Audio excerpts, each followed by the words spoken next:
Ang kwentong ito ay hango sa totoong buhay. Karanasan ito ni Nuroy. Taong 1988, Atok, Benguet.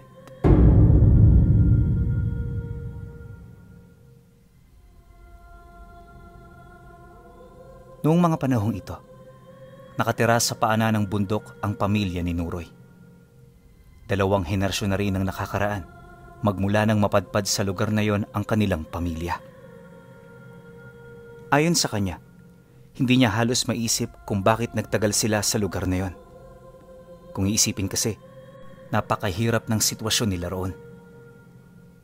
Para makainom ng tubig, kailangan pa nilang lumakad ng 1 kilometro para lamang marating ang pinakamalapit na bukal na may malinis na tubig. Wala rin silang palikuran sa kanilang tahanan, kaya kung saan-saan lang sila dumudumi. Dagdag pa niya na, kapag nakakababa lang sila ng bundok, tsaka pa lamang sila nakakakita ng mga tao. Napakadalang kasing may mapadaan sa kanila, gawa ng bukod sa malayo, wala rin doong makukuha. Kaya sa halip na mag-aksaya rito ng panahon ng mga mamumundok, pinipili na lamang ng mga ito na mangaso sa mga lugar na alam nilang malapit at marami silang mauhuli. Ngunit sa kabila ng ganoong sitwasyon, tila bang nakasanayan na rin nila ang mamuhay doon. Siyempre, dahil sa dito sila ay pinanganak, sanay na sila sa takbo ng buhay sa lugar.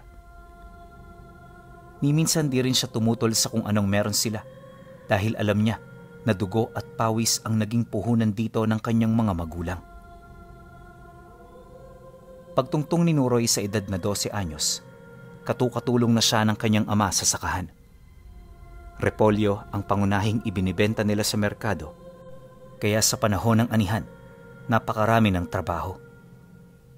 Pahirapan din ang pagbaba sa mga ito at ang mas nakakalungkot, kapalit ng halos hindi mabayaran nilang pagod ay ang kakarampot na salaping halaga ng mga repolyong halos ilang buwan nilang inalagaan. Ayon sa kanya, na ang mga kinikita nila doon ay sapat na sapat lang. Minsan nga kulang pa, lalo na kung may mga pangangailangan ang mga kapatid niyang nakababata sa kanya. Gayunpaman, patuloy pa rin ang walang sawang pagtatrabaho ng kanyang ama sa sakahan. Nauunawa naman niya ito dahil bukod sa iyo lang ang trabahong alam nito, wala na rin itong maisip na ibang paraan para kumita sila ng mas mabilis. Subalit sa paglipas ng mga araw at buwan, may nadiskubre siyang katotohanan sa likod ng pagkatao ng nanay niya. Nalaman niyang mambabarang ito ng hindi sinasadya. At nagsimula ang lahat ng yon noong nag-away ang dalawa. Sa sobrang panggigigil kasi ng nanay niya, harap-harapan itong binarang ang kanyang ama.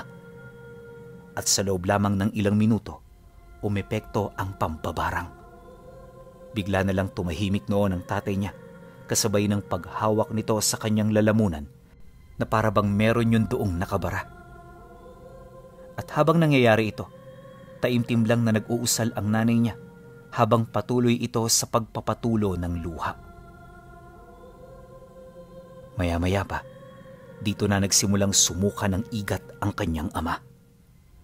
Nang isay na rin yun sa sahig hanggang sa unti-unti na itong nawala ng malay.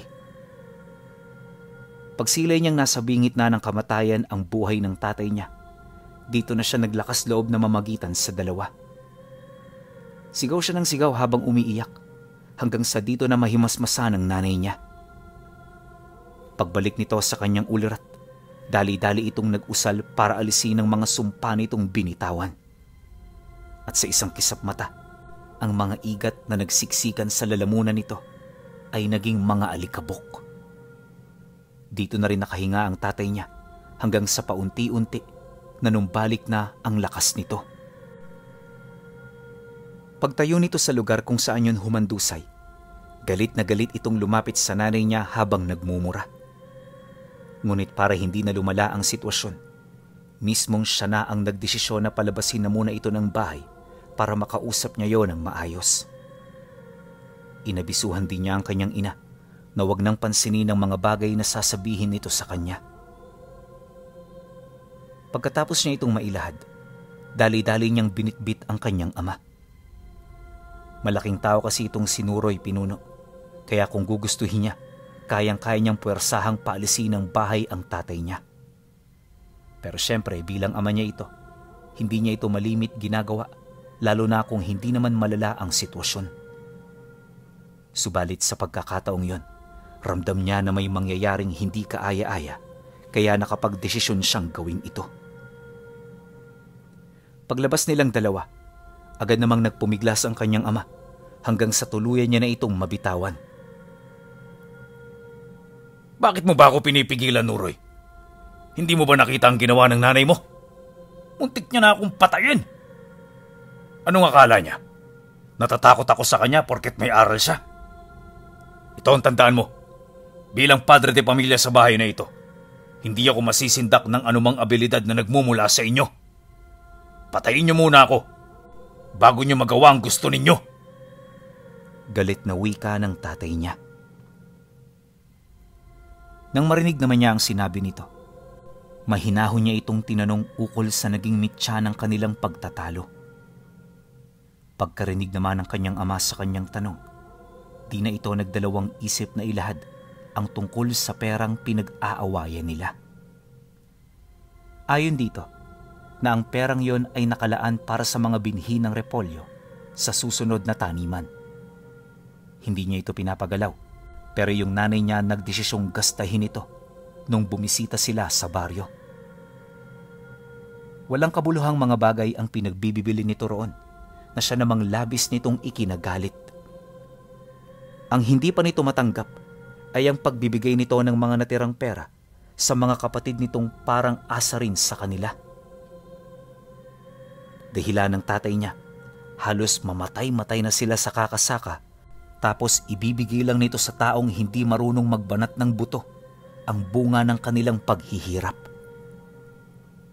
Isa itong malaking kalokohan para sa kanya, kaya hindi siya makakapayag na basta na lamang lapastanganin at pakinabangan ng kung sino-sino ang kanyang mga pinaghirapan.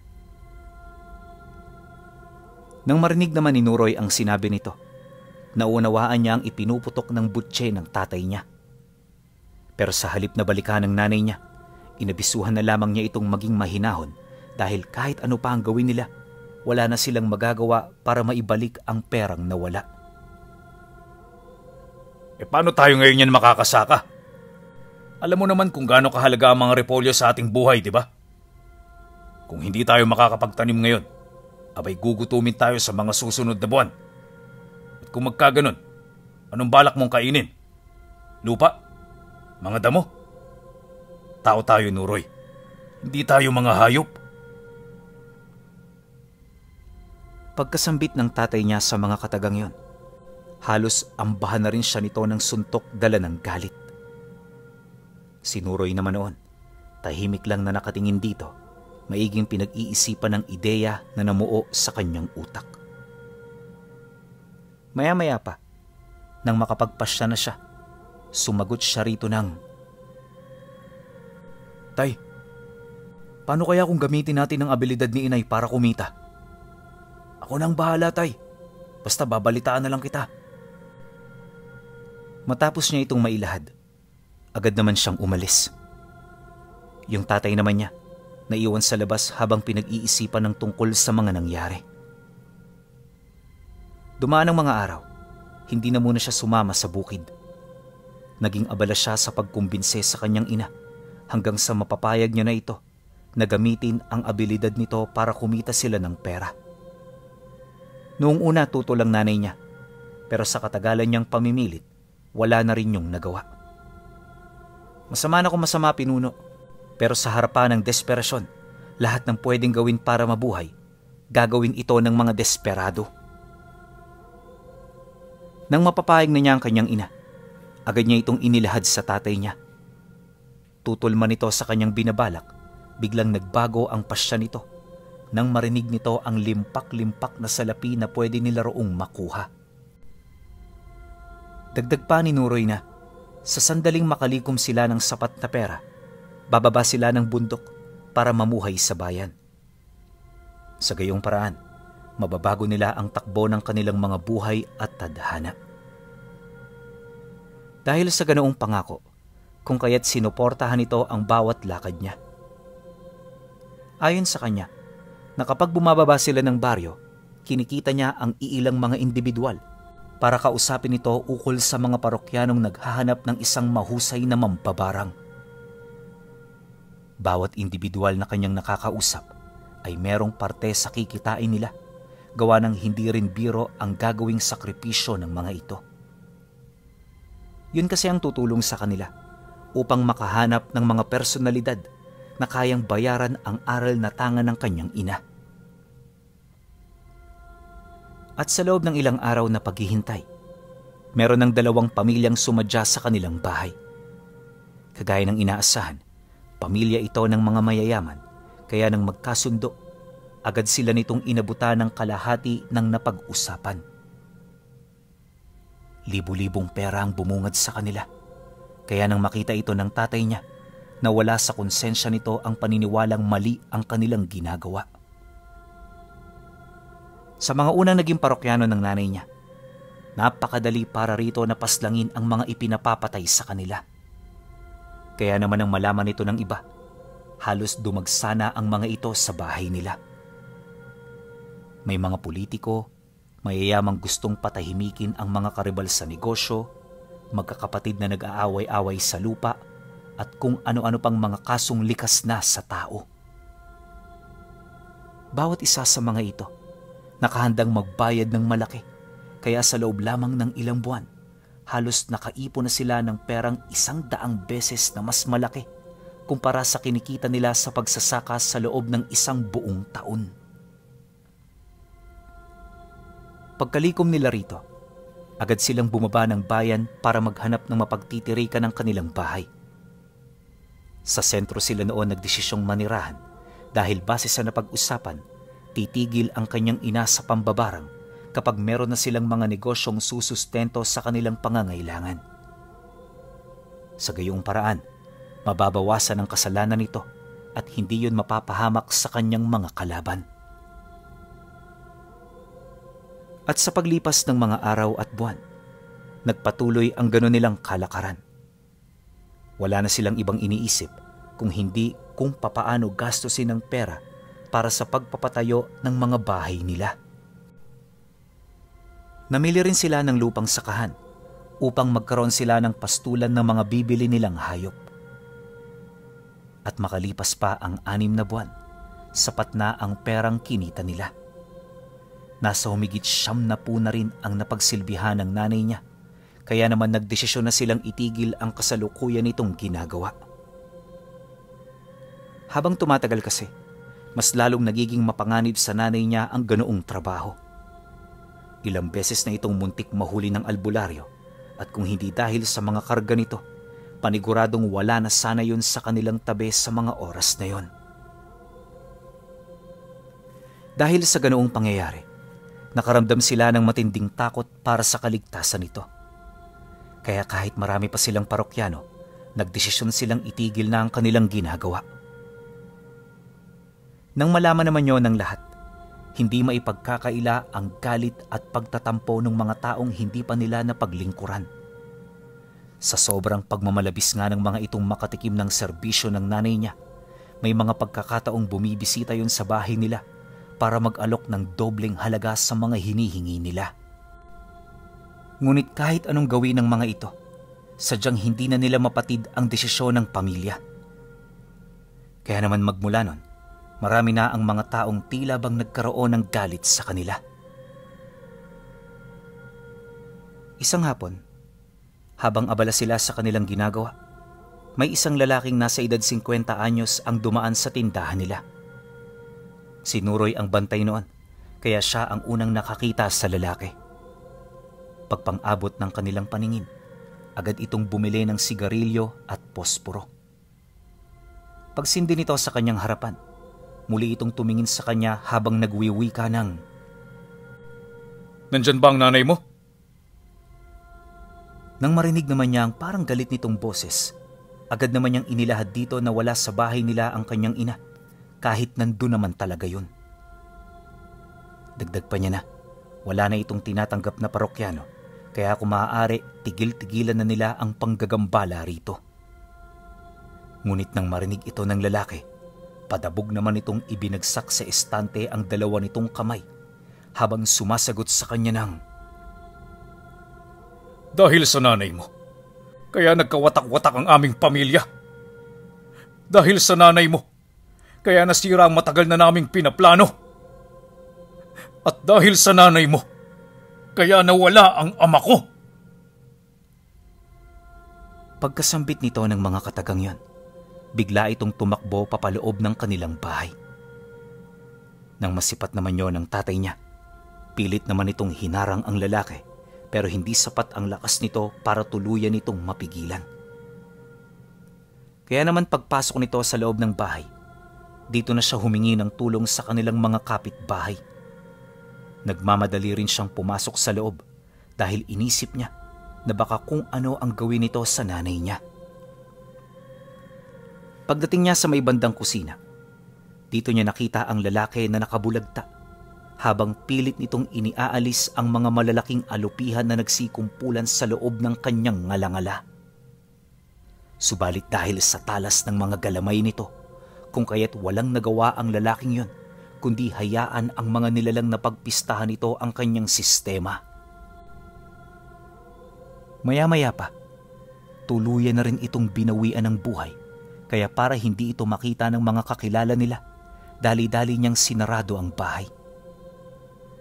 Matapos niya yung gawin, lumapit siya sa nanay niya para kausapin ito ukol sa magiging palusot nila. Nang marinig naman ito ang kanyang sinabi, sumagot ito sa kanya ng, "Sabihin mo na matay ito dahil sa atake sa puso. Hindi natin to kilala, kaya prinotektahan lang natin ang ating mga sarili laban sa kanya." Mukhang nababaliw din ng lalaking ito, kaya posibleng nagbabahay-bahay ito para makapanakit. Nang marinig niya ang sinabi nito, dali-dali naman siyang umalis para kunin ang atensyon ng kanyang mga kababaryo.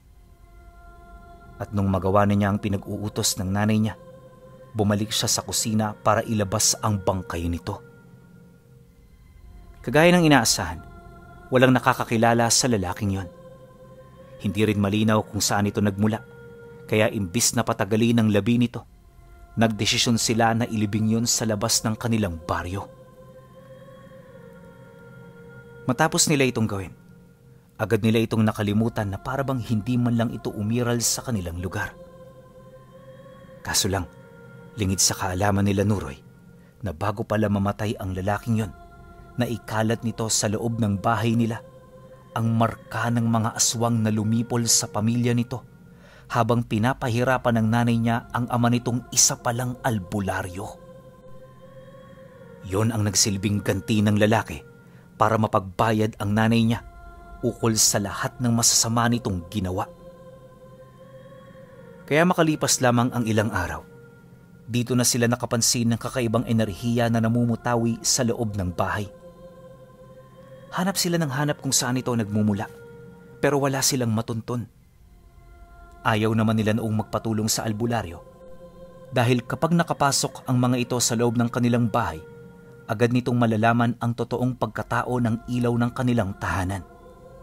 Siyempre ayaw nila itong mangyari dahil paniguradong palalayasin sila ng mga taga-baryo kung sakali mang makumpirma ang tungkol dito. Habang patuloy naman nila itong hinahanap, unti-unti na ring tumitindi ang nararamdaman nila gabi-gabi. Ayon sa kanya, nagsimula ang lahat ng yon sa mga simpleng bulong na sumasabay sa hangin hanggang sa may mga nagpaparamdam ng nilalang sa loob ng kanilang tahanan. Minsan may mga naririnig silang kalansing ng mga kadena, tapos sigaw ng mga taong parabang nagdidiliryo na at malapit ng mamatay. Katakot-takot din na babala ang inilalahad ng mga ito, na kesyo kailangan na nilang umalis sa lugar na yon, malapit na silang singilin sa kanilang mga kasalanan at kung ano-ano pang mga bagay na hindi kayang lunukin ng kanilang mga konsensya. Yung nanay niya nga noon halos mabaliw-baliw na buhat sa mga ganoong pagpaparamdam. Bagay na siya namang naging daan para humingi na sila ng tulong sa kapwa nito mambabarang.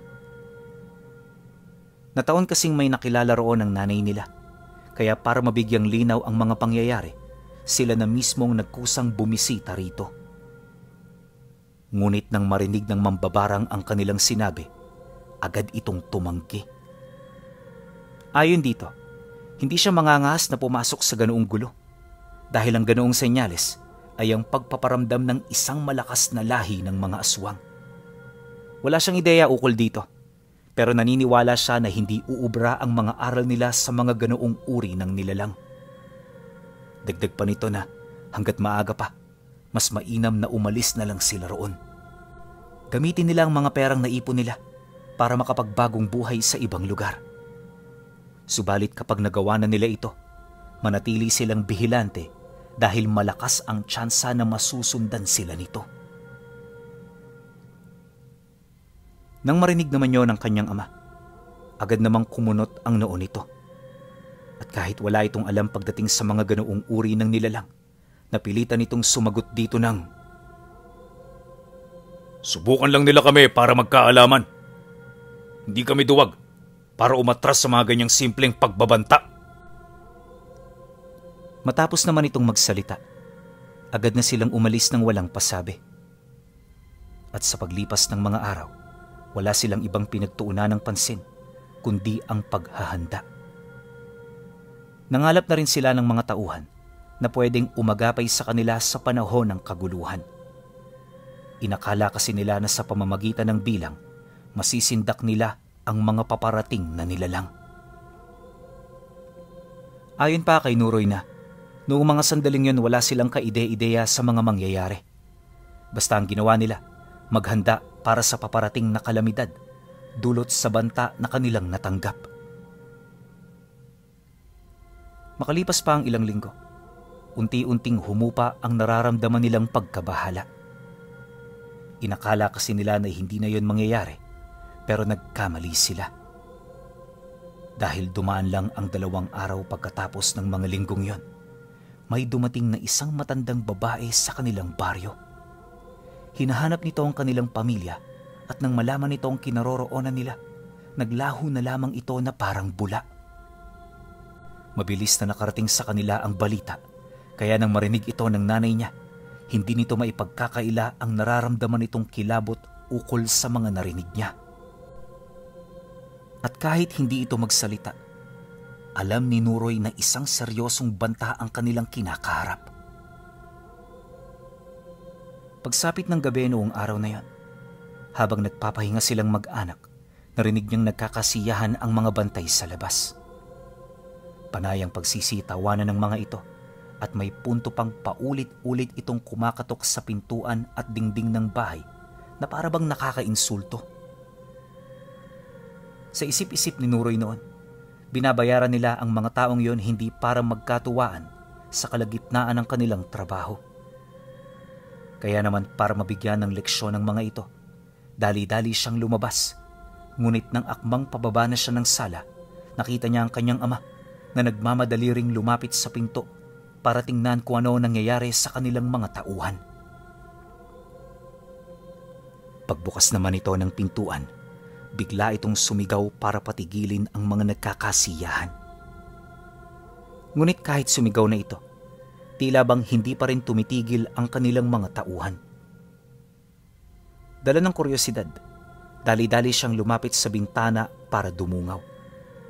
Pagsilay naman niya sa labas ng bahay, laking gulat na lamang niya nang masipat niya ang mga tauhan nila na tumatawa na parang wala sa kanilang mga wisyo. Pagtitig niya sa may bandang ulo ng mga ito, nakita niya ang isang napakaitim na nilalang na kasalukuyang nakaakbay sa mga ito. Paglalarawan niya sa mga nilalang na yon, wala itong mga daliri at paa, at ang tanging naroon lang sa mga galamay nila ay ang mahahaba at patulis nitong mga buto. Punong-puno rin ng mahahabang balahibo ang katawan nito, tapos sa kanilang muka, tanging mata lang at malaking bunganga ang iyong makikita. Nakalaylay din ang mga bituka ng mga nilalang na sa tuwing ito ay kumikilos, may naiiwang bakas ng dugo nila sa lupa. Matapos naman niya yung masilayan, agad namang pumasok sa isip niya na marahil kinokontrol ng mga ito ang mga tauhan nila. Kaya sa halip na hayaan ng kanyang ama na makalabas ng bahay, dali-dali niya itong pinuntahan para balaan sa kanyang mga nakita. Ngunit pagbalik niya ng tingin sa may bandang sala, nakita niya itong kaharap ang isa sa mga tauhan nila. Walang habas itong pinapagalitan ng tatay niya hanggang sa bigla na lamang humugot ng itak yung tauhan nilang yon. At walang sawa itong pinagtatataga. Nagawa pang maisalag ng kanyang ama ang mga braso nito hanggang sa tuluyan na itong maputol. At nang kumalat na ang dugo nito sa sahig, dito na ito paulit-ulit na nagmamakaawa hanggang sa matapyas na ang ulo nito sa may bandang ilong. Nang magawa na yon ng nilalang na kumokontrol sa kanilang tauhan, bumalik ito sa tabi ng pinto para lumuhod. Ilang segundo pa ang lumipas, dito na pumasok ang matandang naghahanap sa kanila noong umaga. Habang naglalakad ito, hawak-hawak nito ang itim na kristal na ginagapangan ng samut-saring itim na insekto. May mga katagarin itong sinasambit na medyo may pagkakahalin tulad sa mga karunungang ginagamit ng nanay niya. Maya-maya pa, nang akmang aakyat na yon ang hagdan, dito na nagdesisyong lumabas ang nanay niya. At sa puntong yon, gamit-gamit na nito ang pinakamalakas na aral ng tangan niya. Pagsilay naman ito sa matanda, agad itong nagpalipad ng usal kung saan mabilis naman itong tumalab sa katawan ng nilalang. Ang kaso lang, imbis na may hirapan ito, parang wala itong naramdaman. Malaya lang nitong pinagmasda ng mga alupihan at alakdan na kumain sa kanyang laman. Hindi rin yun gumawa ng anumang pagkilos na para bang mas pumapabor pa rito ang ganoong sitwasyon. Nang masipat naman yun ng nanay niya, patuloy pa rin ito sa pagpapalipad ng sumpa hanggang sa unti-unti na rin itong manghina. At kahit gustuhin ni Nuroy na tulungan ito, sadyang napakabigat na noon ang kanyang paa para kumilos pa. Hindi nagtagal, nang marating na ng matanda ang kinaroroonan ng kanyang ina, kitang-kita niya ang pagngisi nito kasabay ng pagwika ng, "Alam mo ba kung bakit hindi iipekto ang aral na dinadala mo? Yun ay dahil ako ang orihinal na nagtatangan yan. Matagal na panahon akong nahimlay. At ngayong nagising na ako, babawiin ko ang lahat ng sa akin. Maraming salamat sa iyo, sapagkat iningatan mo ng maigi ang pinakamamahal ko. At bilang ganti, tanging sumpa lang ang tatanggapin ng mga supling ninyo." Pagkasambit nito ng mga kataga, mabilis nitong ibinaon ang kaliwa nitong kamay sa dibdib ng kanyang ina. Ilang minuto rin yung nanatili roon na parabang meron itong hinahanap. At nung madakot na nito ang bagay na nais nitong makuha, kaswal niya itong hinugot. Paglabas ng kamay nito, bumungad sa kanya ang puso ng kanyang ina kasama ng iba pang mga laman loob. Yung katawan naman ng nanay niya, nakahandusay na rin noon sa sahig habang tulalang nakatitig sa kawalan. Matapos naman itong kainin ng matanda, umupo ito sa tabi ng bangkay ng nanay niya para kainin pa ang iba pa nitong mga laman loob. Nilulundin nito ang mga mata, kinuha ang dila at binuksan na parabang walang nangyari. Makalipas pa ang ilang oras, nagimbal ang kanilang mga kapitbahay sa kanilang mga nadatnan. Ngunit sa hindi malamang dahilan, nang mailibing na ang labi ng mga magulang niya, parabang nawala na rin ito sa kaisipan ng mga taong nakakakilala sa kanila. Yun bang parang nakalimutan na lang nila ito bigla? Kapag kasi nababanggit ni Ruroy ang tungkol dito, hindi na nakakaimik ang kanyang mga kausap.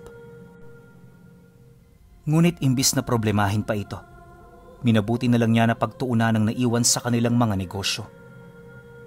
Naging maingat siya noon sa pagpapatakbo nang sa gayoy manatili ang yamang naiwan ng kanilang mga magulang. Pero kahit anong diskarte niya, parang hindi sila umuunlad.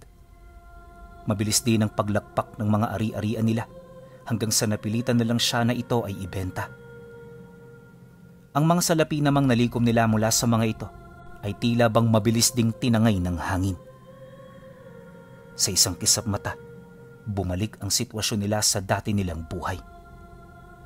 Dala ng kahirapan, yung mga kapatid niya ay pinili na ring dumiskarte sa iba't ibang lugar hanggang sa sila'y magkawatak-watak na. Magmula nang umalis ang mga ito, hindi na yun nakita ni Nuroy. At para mapawi ang nararamdaman niyang lungkot, minabuti niya na mag-asawa kahit hindi pa siya handa. Katakot-takot na kahirapan ang bumalot sa kanyang pamilya noon, ngunit sa kabila nito hindi niya na piniling magreklamo. Alam niya na ang lahat ng nangyayari sa kanila ay karma ng masasama nilang gawa. Hindi na rin niya sinubukang hanapin ang matandang pumatay sa mga magulang niya dahil kahit anong gawin niya, hindi niya ito magagawang matalo. Kaya imbis na ipahamak pa ang kanyang sarili, minabuti niyang ituon ang kanyang pansin sa nabuo niyang pamilya. At sa paglipas ng mga taon, kahit marami na silang pinagdaanan sa kanilang buhay, nananatiling sariwa pa rin sa kanyang alaala ang minsan niyang nasaksihan na matandang kumakain ng puso ng mambabarang.